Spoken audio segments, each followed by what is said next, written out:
Oke, saya pakai mimbar ini supaya setara dengan Wakapolri. Dan kenapa dari tadi mimbar ini nggak dipakai? Padahal ini adalah peralatan pertama untuk mengucapkan pendapat umum. Dalam tradisi Yunani, setiap mimbar disediakan untuk mereka yang punya dalil. Dia disebut umum karena akhirnya terlihat orang yang bicara siapa tuh.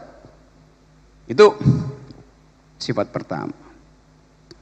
Saya mau terangkan sebetulnya balik pada tema tadi. Apa sebetulnya yang disebut pendapat umum? Emang ada pendapat khusus? Pendapat khusus itu kalau Anda mau meminang pasanganmu untuk diajak nikah, itu pendapat khusus. Tapi begitu pendapat itu diucapkan di depan umum, maka pendapat itu harus dihasilkan di dalam upaya untuk menentang pendapat lain. Kalau Anda ditanya, apa pendapatmu? Saya sependapat. Itu artinya dia tidak berpendapat. Pendapat hanya disebut pendapat kalau diajukan untuk menghalangi atau bahkan membatalkan pendapat lain. Jadi dari awal, sifat dari pendapat itu adalah untuk cari gara-gara. Itu dasar ontologinya tuh. Saya berpendapat supaya saya berbeda dengan pendapat Anda. Itu namanya pendapat. Jadi pendapat itu tidak boleh disopan santunkan. Kalau Anda mengucapkan pendapat dengan cara sopan santun, artinya Anda tidak berpendapat. Takut mengucapkan sesuatu yang kontras dengan pendapat orang lain. Saya tadi sebut istilah kontras. Ada teman kontras tadi. Kalau Anda perhatikan misalnya, kata kontras itu artinya tidak sependapat. Namanya kontras. Tapi kontras itu huruf terakhir dari S itu huruf besar. Coba Anda perhatikan ya, teman-teman polisi. Apa artinya? Kenapa ditaruh huruf besar di situ? Yang lebih penting bukan kontranya, tapi S di belakangnya tuh. Anda tahu nggak asal usul huruf S dibuat besar di situ? Karena pada waktu itu 98 ketika saya masih di YLBHI bersama Munir macam-macam, ada Buyung Nasution, kita ingin tunjukkan bagaimana pendapat itu harus diasumsikan sebagai pertentangan pikiran. Tetapi lebih dari itu, kata S itu artinya Soeharto. Jadi kontras itu kontra S, kontra Soeharto. Pada waktu itu kita selundupkan kemarahan kita dengan kata itu dan S di belakangnya besar. Jadi maksudnya jelas, kontra terhadap pendapat Soeharto, full stop. Gak ada keraguan kita katakan waktu itu. Kenapa? Karena moralnya ada pada kita, pada masyarakat sipil. Saya buka aja rahasianya itu, kenapa S-nya di belakang itu besar tuh. Sekarang kontra S-nya apa? S-nya apa? Subianto, Sigit. Itu namanya hermeneutic of suspicion. Kita mencurigai sesuatu, kita takut mengucapkan itu, kita pakai bahasa simbol S-nya di situ. Mungkin kontra sekarang itu S adalah kontra saya, kontra siapa aja tuh. Jadi saya mulai dengan cara berpikir itu. Lalu kita lihat apa sebetulnya kemarahan publik kepada Parcok hari ini. Sebut aja secara resmi. Kenapa publik marah pada Parcok? Bahkan marah pada oknum gitu. Absurd. Kita coba lihat bagaimana sebetulnya proses yang kita sebut sebagai reformasi kepolisian. Tidak pernah terjadi reformasi. Yang terjadi pemisahan antara tentara dan polisi pada waktu itu. Yang terjadi adalah pemisahan kelembagaan, bukan evaluasi terhadap kondisi. Waktu kita mulai membayangkan kita mau pergi pada demokrasi, urusan pertama kita adalah siapa yang mengganggu demokrasi? ABRI 98 yang mengganggu, menghalangi demokrasi. Siapa itu ABRI? Tentara dan polisi. Bayangkan misalnya saya di YLBHI, setiap kali kita diskusi, orang dari Kramat 5 itu datang masuk ke ruangan Adam Malik di YLBHI. Dia berdiri di atas meja, naik di atas meja. Demi undang-undang saya batalkan, saya bubarkan diskusi ini. Pada waktu itu masih mengucapkan demi undang-undang. Pada waktu itu polisi masih sama dengan tentara. Saya tahu Kasat Reskrim apa waktu itu namanya adalah Tito Karnavian. Jadi saya kenal Pak Tito dari awal. Tetapi pada waktu itu pengenalan kita anggap bahwa institusi buruk, bukan personalnya yang buruk. Sekarang ada orang yang maki-maki Pak Tito tuh. Hari maki-maki Tito. Kenapa? Tidak kita biasakan untuk mengevaluasi kondisi yang menyebabkan kepolisian sekarang itu dibenci oleh rakyat. Lalu kita dalami lahan-lahan. Waktu terjadi reformasi, polisi dipisahkan dari tentara, tentara disuruh balik ke barak, polisi betul-betul jadi aparat Kamtibnas. Tapi itu adalah reformasi.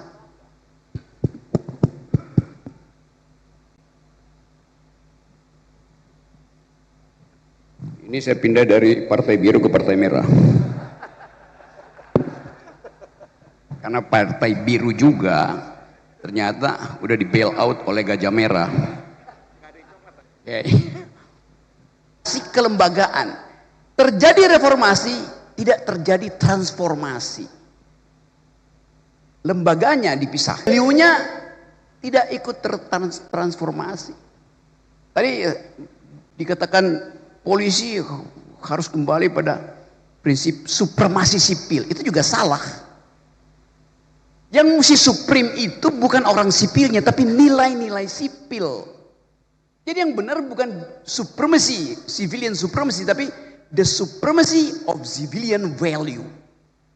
Supremasi dari nilai-nilai sipil. Di dalam demokrasi mau tentara, mau satpam, mau akademisi, profesor, punya ijazah apa nggak punya ijazah, tunduk pada nilai sipil. Lampu merah artinya tentara harus berhenti, polisi harus berhenti, profesor harus berhenti. Itu namanya nilai sipil. Jadi lampu merah itu nilai sipil, lampu hijau nilai sipil. Kan itu yang kita mau biasakan kan. Jadi sebetulnya kita mau bongkar dulu bahwa kenapa hari-hari ini ada ketakutan pada, tadi Usman Hamid pakai istilah the revival of authoritarianism. Sebetulnya itu masih abstrak, kembalinya otoritarianisme. Lebih tepat creeping militarism. Pengamat dunia sekarang menganggap Indonesia militerisme itu lagi merangkak, creeping. Dan itu yang sebetulnya lebih berbahaya daripada reformasi. Reformasi TNI tersusul oleh creeping militarism, kita balik pada the revival of authoritarianism. Itu soalnya tuh.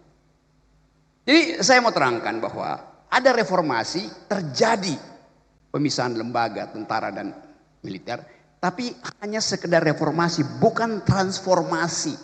Kenapa? Karena nilai-nilai militeristik tidak tercegah di 98. Nilai-nilai itu carry over ke dalam sistem demokrasi. Jadi sebetulnya kita belum masuk di dalam era demokrasi. Reformasi tidak menghasilkan demokrasi.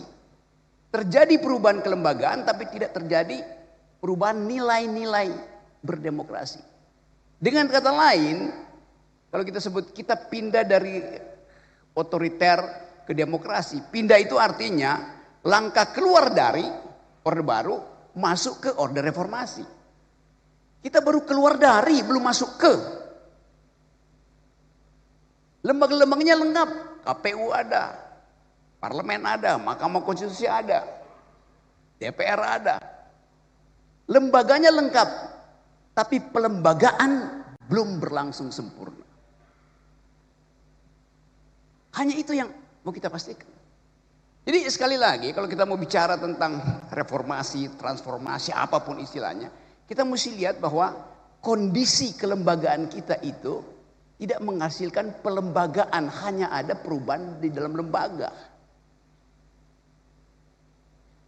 Tetapi kita mulai lihat bahwa ada inisiatif lokal untuk menghasilkan ide tentang demokrasi. Waktu demonstrasi Agustus kemarin saya ada di Pekanbaru di Riau. Nemenin Irjen Heri Heriawan, Kapolda Riau. Demonstrasi yang besar itu, saya datang ke situ. Yang dipajang di depan para demonstran, menyambut para demonstran bukan panser, bukan water cannon, tapi spanduk besar ditulis oleh Kapolda Riau, Saudara Heri Heriawan. Selamat datang para pejuang aspirasi. Bayangin coba, dia sambut dengan spanduk itu. Nggak ada ketakutan, demonstran ngoceh suka-sukanya. Karena dia anggap demonstrasi itu pejuang aspirasi. Dengan cara itu langsung terbagi kimianya tuh. Pejuang aspirasi diterima. Provokator dihalangi. Yang memperjuangkan aspirasi pasti pakai argumen. Yang ingin merusak demonstrasi pasti pakai molotov. Mudah dipisahkan. Jadi contohlah Kapolda Riau. Bukan saya puji-puji, tapi faktanya begitu. Dia menerima protes itu sebagai pejuang aspirasi. Spanduknya di depan. Mahasiswa datang, digelar spanduk di depan tiba-tiba. Selamat datang para pejuang aspirasi. Karena kita menghormati mahasiswa yang berjuang untuk menghasilkan perubahan politik. Itu dasarnya. Satu waktu saya bertemu dengan Pak Kapolri. Saya lagi membantu. Saya cerita aja soal sebelum saya bicara teorinya. Saya lagi berupaya untuk membuat beberapa Polda itu laboratorium tentang civilian value.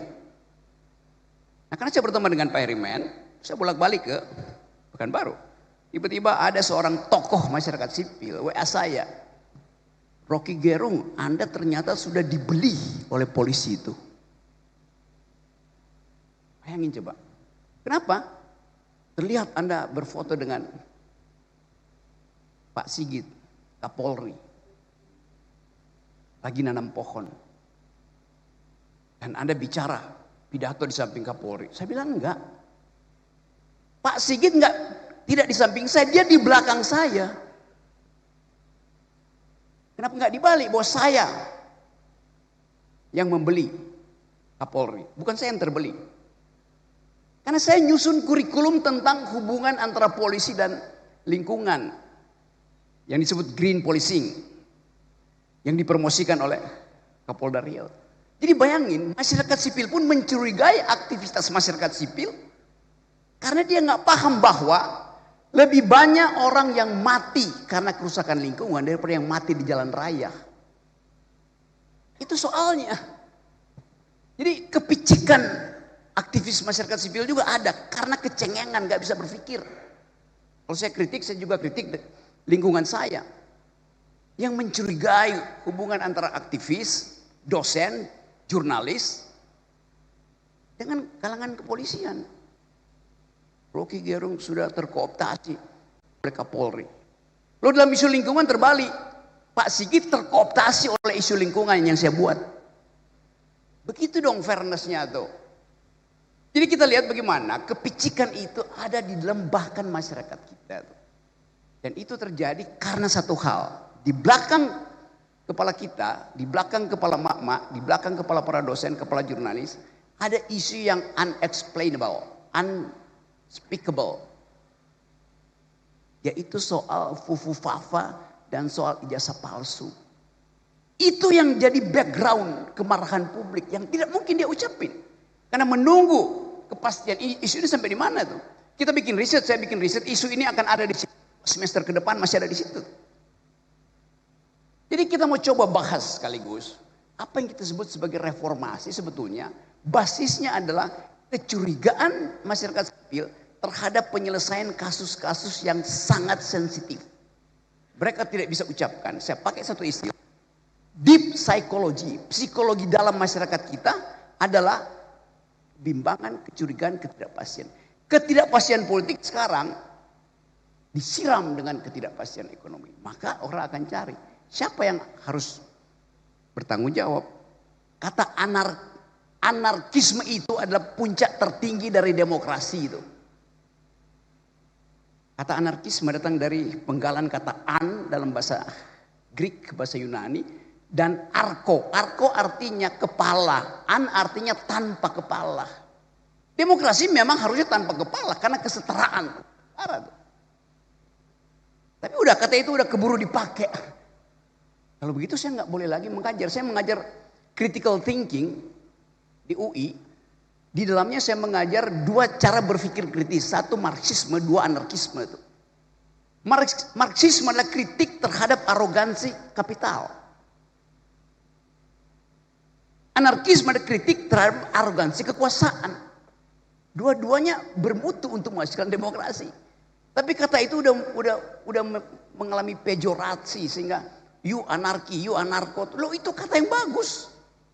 Anda Marxis. Lo itu kata yang bagus. Karena diajarkan berpikir kritis itu. Membongkar ekonomi tanpa pengetahuan Marxisme nggak ada gunanya. Membongkar kekuasaan tanpa pengetahuan anarkisme nggak ada gunanya. Jadi itu pentingnya kita belajar bersama-sama di sini. Tapi itu hanya mungkin dilakukan kalau ada persahabatan antara polisi dan masyarakat sipil. Polisi membutuhkan organic partner, partner yang organis. Partner yang ada dalam satu ekologi, yaitu masyarakat sipil. Tentara tidak memerlukan masyarakat sipil. Tentara hanya bekerja melalui komando. Polisi tidak begitu. Polisi dalam meritokrasi, fungsi mendahului komando. Sebaliknya, dalam militer, fungsi itu disebabkan karena ada hierarki komando. Polisi fungsi mendahului komando. Yes. Bisa jelaskan mungkin Bung Rocky? Anda kalau punya poin, pangkatmu itu 3 balak, bisa bertengkar dengan yang 3 bintang, supaya terlihat betul-betul penguasaan tentang situasi. Reserse yang diperiksa teroris itu boleh kasih poin menentang pendapat dari komandannya. Kan begitu Pak? Tapi dalam kita nggak mungkin begitu. Kalau sudah kan prinsip military efficiency, bila Anda telah membidik, jangan ragu. Kalau masih ragu, tarik picunya. Polisi nggak bisa begitu. Di dalam polisi diskusi itu mesti berlangsung. Karena itu fungsi mendahului komando. Itu nilai dalam kepolisian begitu. Tidak mungkin komando itu dipakai untuk mengaktifkan fungsi. Bagaimana mungkin Kapolri membatalkan fungsi reserse dari seorang petugas di lapangan? Nggak bisa. Karena keahlian dia itu adalah mengintip potensi bahaya. Lapor aja, diskusikan. Itu kan dalilnya begitu. Karena kita sama-sama hidup di dalam satu iklim yang memungkinkan kita bertengkar di dalam sistem demokrasi. Kecuali kita hidup di dalam the republic of fear. Setiap kali ada ketakutan, maka minta jaminan polisi. Dengan kata lain, rasa nyaman harus mendahului rasa aman. Itu ide Kamtipmas. Saya merasa aman karena kampung saya di setiap gang ada satu kompi brimob. Memang saya rasa aman. Tapi saya tidak merasa nyaman, itu soalnya. Kalau keadaan perang, rasa aman harus mendahului rasa nyaman. Dalam keadaan harmoni, demokrasi, rasa nyaman mendahului rasa aman. Dan itu tugas kepolisian. Gak mungkin saya rasa aman, kalau di mana-mana saya lihat ada Kopassus di situ. Gak bisa, saya gak akan aman. Karena saya tahu setiap saat dia bisa kokang senjata. Kayak kemarin kasus demonstrasi, di Glodok itu. Tentara berkeliaran di situ. Gak ada yang rasa nyaman di situ. Rasa aman diproduksi karena saya tahu di belakang saya ada senjata. Rasa nyaman diproduksi karena saya tahu di belakang saya ada polisi. Kenapa? Saya bisa bercakap-cakap dengan polisi. Kenapa? Kita satu grammar. Polisi itu adalah masyarakat sipil yang dipersenjatai untuk melakukan tadi tindakan terakhir itu represi. Tapi sebelumnya diskresi polisi itu selebar demokrasi itu. Jadi bagus betul kita bicara di sini hanya untuk menerangkan bahwa negeri ini memerlukan dikembalikannya civilian value, nilai-nilai sipil, bukan orang sipil. Banyak orang sipil yang pikirannya militeristik kok. Dan bisa lebih militer dari tentara tuh. Tetapi demokrasi dan polisi hidup bersama dalam ekologi the supremacy of civilian value. Jadi itu yang menerangkan kenapa kalau kita tiba pada semacam keinginan bersama, kita akan katakan bahwa reformasi polisi itu sudah berlangsung pertama di dalam tahap pemisahan kelembagaan. Tahap kedua adalah transformasi nilai. Dari nilai-nilai yang militeristik di Orde Baru, pergi pada nilai-nilai civilian value di era ketika seluruh nilai global itu mengalami turbulensi itu. Apa nilai baru sekarang? Nepalisme. Dan seluruh dunia akhirnya mengakui bahwa suara netizen bisa membatalkan suara parlemen. Ada problem dengan hak asasi manusia. Apakah anak pasti dianggap melanggar? Tetapi bagi mereka yang tahu bahwa deprivasi tidak bisa lagi dikendalikan, mereka anggap sekarang hak pencemaran sungai. Selamat datang Pak Kapolri, Jenderal Polisi Dr. Andes Listio Sigit Prabowo MSI. Ya karena Silakan Bang Rocky. Ya, selamat datang Pak Sigit. Saya sudah sebut 4 kali nama Pak Sigit dan saya tahu Pak Sigit on time. Right at the time, Bung Rocky, Pak Kapolri. Saya lanjut lagi ya bahwa saya baru pakai 4 menit, masih ada 8 menit. Jadi, waktu kita mengucapkan kata reformasi, sebetulnya itu terlambat. Yang kita perlu sekarang adalah istilah transformasi. Setelah lembaga polisi dan militer dipisahkan, sekarang nilai kesipilan itu kita transformasikan ke era ketika seluruh dunia mengalami, bahkan bukan lagi transformasi, tapi Pak Magnis istilahnya itu transvaluasi, kata Nietzsche. Orang Jerman bilang Ummertung aller Werte, Werte, betul? Ya, betul. Umwertung aller Werte, transformasi semua nilai itu. Jadi sekali lagi, kepentingan kita dengan reformasi kepolisian ini dimulai dengan transvaluasi. Semua nilai kita bicarakan ulang, karena bukan cuma di Indonesia terjadi transvaluasi nilai, seluruh dunia. Filipina, Nepal, Timor Leste, Itali, Prancis, semuanya ada dalam upaya untuk mencari nilai baru apa yang memungkinkan sejarah manusia itu dinaikkan 1 oktav tuh. Jadi sekali lagi saya anggap bahwa ini satu momentum bagus supaya kita tahu bahwa berpendapat itu diucapkan untuk berbeda, bukan untuk menyetujui. Pendapat hanya disebut pendapat kalau ada yang menentang pendapatmu. Anda berpendapat tidak ada yang menentang, itu artinya Anda lagi berdoa. Doa tidak boleh ditentang, pendapat termasuk forum-forum akademis. Di tempat saya mengajar pun di UI itu yang ada feodalisme. Tidak boleh berpendapat alternatif di situ. Saya kasih contoh ya. Satu waktu saya diundang dalam satu presentasi upacara pengukuhan seorang doktor. Teman saya. Sang promovendus, bukan promovendus karena dia perempuan, promovenda. Si perempuan ini selesai presentasi diuji oleh profesor biasa, penguji dan pembimbing. Pada waktu terjadi ujian, saya anggap pertanyaan memahami konsep, lalu saya angkat tangan. Saya bilang ada yang salah, saya mau bicara. Pemimpin sidang, Anda tidak bisa bicara. Loh kenapa? Anda bukan penguji dan Anda bukan pembimbing. Lalu siapa? Anda undangan. Hah? Sejak kapan satu forum akademis dibedakan antara penguji, pembimbing dan undangan? Jadi saya datang ke situ diundang hanya untuk menyaksikan toganya dipindahin dari kiri ke kanan. Kan dungu namanya. Semua forum akademis, siapa yang diundang di situ berhak mengajukan dalil atau membantah dalil. Itu. Jadi kalau Anda diundang misalnya dalam forum disertasi, satu waktu mungkin akan ada perwira tinggi disertasi di sini, saya diundang, kalau saya angkat tangan, jangan larang saya bicara.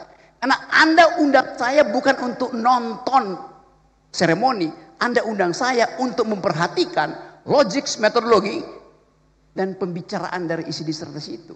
Semua orang yang diundang dalam forum akademis berhak untuk membantah dalil akademis. Kita biasakan itu dari PTIK misalnya. Bukan cuma penguji yang berhak untuk bicara. Siapapun yang ada di ruangan itu, dia adalah makhluk akademis. Dia mesti. Itu yang namanya kebebasan berpendapat. Supaya kita bisa. Ujian paling bermutu itu ujian eksternal, bukan ujian internal. Sama seperti akuntansi. Akuntansi itu audit eksternal lebih bermutu daripada audit internal. Demikian juga kalangan kepolisian tuh. Audit masyarakat sipil terhadap kepolisian lebih bermutu daripada audit internal yang dilakukan oleh fungsi-fungsi keirjenan di sini. Nah, ini sebetulnya kita lagi audit eksternal tuh, itu intinya. Tetapi sekali lagi, audit di dalam urusan demokrasi harus basisnya argumen, bukan sentimen. Ngapain mengaudit polisi dengan sentimen? Auditlah dengan argumen. Force of the better argument, itu dasarnya tuh. Jadi sekali lagi saya percaya bahwa pertemuan kita di sini untuk mengaudit kepolisian dengan dua prinsip. Satu, sudahkah kepolisian menyempurnakan proses reformasi dengan mentransvaluasinya sendiri? Apa nilai polisi? The supremacy of civilian value. Itu yang pertama. Yang kedua, di dalam keadaan global politics yang betul-betul turbulen, kepolisian lebih mampu untuk menghasilkan pikiran-pikiran akademis daripada lembaga yang lain. Karena dunia yang berubah ini memerlukan pendekatan akademis akhirnya, bukan pendekatan komando. Kalau kita mau berdamai, kita mesti ajukan argumen perdamaian, bukan menambah senjata tuh. PBB dirancang untuk menghasilkan perdamaian setelah Perang Dunia Kedua. Maka kita semua, setiap bangsa kontribusi pada PBB supaya dana perdamaiannya bisa dipakai ketika ada konflik. Oke, sekarang kita hitung. PBB dana perdamaiannya 8 miliar dolar buat menjaga perdamaian. Tetapi dana militer sedunia hari ini 18 triliun dolar. Artinya pasti akan ada perang. Kenapa? Dana perlombaan senjata lebih besar 1000 kali lipat daripada dana perdamaian. Logiknya begitu tuh. Jadi kalau kita produksi ide perdamaian, ide kesosialan manusia, ide yang dihasilkan oleh peradaban masyarakat sipil, Indonesia bisa jadi proponen pertama untuk mengatakan bahwa kami paham tentang imperialisme, kami paham tentang kekerasan itu, kami menginginkan ada perdamaian. Melihatkan postur kepolisian mendahului postur militer. Karena dunia menganggap bahwa hanya dengan postur kepolisian, junto postur masyarakat sipil, dimungkinkan percakapan tentang perdamaian itu bisa dihasilkan. Oh ya, tapi pemimpinnya militer, Pak Prabowo militer. Mari kita kepung Pak Prabowo itu dengan nilai-nilai sipil. Karena kemarin dia bicara di PBB dengan nilai-nilai sipil. Sementara seseorang yang datang dari tradisi sipil yang memimpin negara demokrasi terbesar Amerika pakai nilai-nilai militeristik. Kan di situ kontrasnya tuh. Jadi sekali lagi, negeri ini didirikan berdasarkan kemampuan berargumentasi. Para pendiri negeri ini, bangsa ini adalah mereka yang mampu berargumen secara akademis. Haji Agus Salim lagi tentu ada batas yang memang diatur undang-undang, tapi jangan tambahkan keterangan lain pada undang-undang yang mengatur kebebasan berpendapat. Yang memang diatur undang-undang, tapi jangan tambahkan keterangan lain pada undang-undang yang mengatur kebebasan berpendapat. Ada aturan tambahan. Iya, aturan itu harusnya membuat kebebasan berpendapat itu makin lama makin bagus, bukan makin lama makin tersingkir. Jadi sekali lagi, hanya ada satu lembaga yang mampu punya diskresi lebar demokrasi, yaitu kepolisian. Nah, diskresi itu yang memungkinkan saya bersahabat dengan Pak Sigit, bersahabat dengan Pak Herimen, bersahabat dengan Pak Agus di sini dan semua, Pak Silitonga segala macam. Jadi demi percakapan akademis, kita mungkin perbanyak pertemuan semacam ini. Di dalam lingkungan yang kita pastikan bahwa kita bisa mengembalikan persatuan Indonesia berdasarkan demokrasi, bukan berdasarkan feodalisme. Sekali lagi, selamat berjumpa dalam pertukaran pikiran. Dan sekali lagi, pikiran yang dipertukarkan karena dia dipertentangkan. Pikiran hanya disebut pikiran kalau dia dibantah oleh pikiran yang lain. Terima kasih.